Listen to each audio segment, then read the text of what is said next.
Katotohanan ng sandigan ng kalayaan. Kasinungalingan ng sanhi ng kapahamakan. Huwag nating ipahamak ang ating bayan.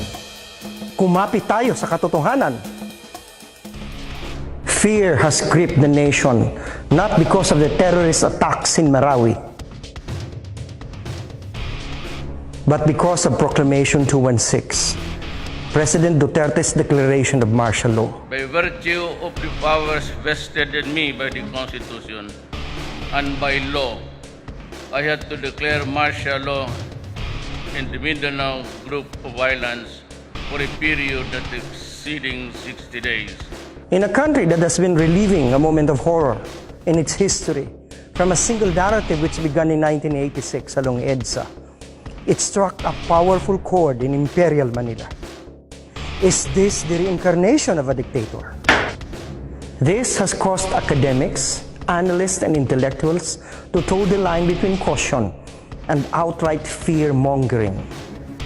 The real question which begs to be asked is whether martial law creates dictators. But before we can give that an answer, let's consider the following first.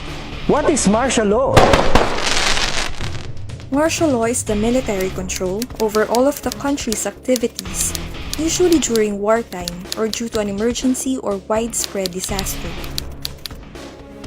So, it is military control over a country or a region when the normal law enforcement agencies, example, the police, can no longer handle the situation. Who can declare martial law?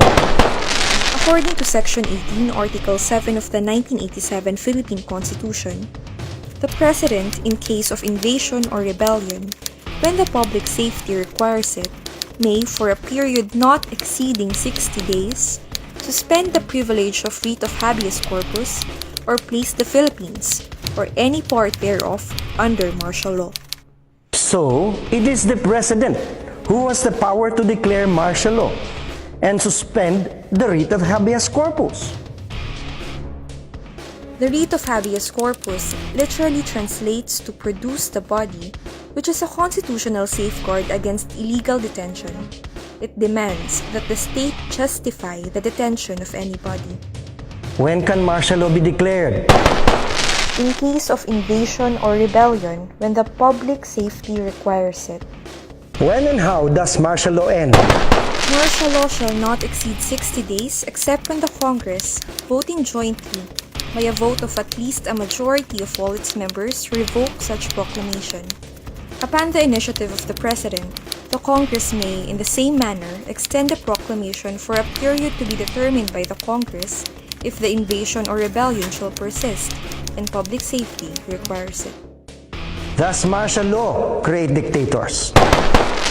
The Commission who crafted the current Constitution saw fit to include martial law as part of the presidential powers with the following safeguards, which did not exist in the 1935 and 1973 Constitutions. 1. As a rule, it can only last up to 60 days. 2. Congress has the power to revoke martial law if they have a majority vote. 3. The Supreme Court may also review the factual basis upon which the martial law is declared.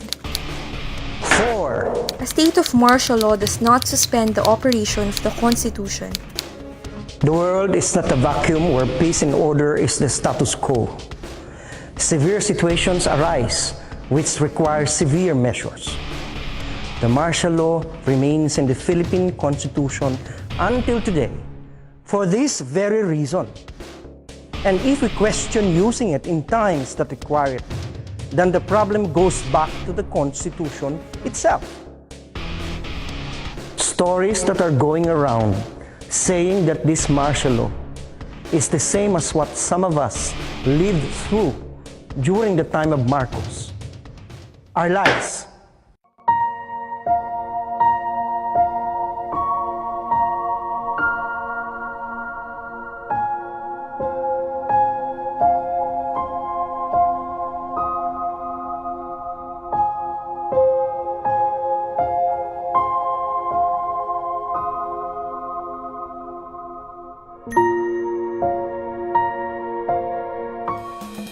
And in this episode, martial law lies have just been busted. Katotohanan ng sandigan ng kalayaan. Kasinungalingan ng sanhi ng kapahamakan. Huwag nating ipahamak ang ating bayan. Kumapit tayo sa katotohanan.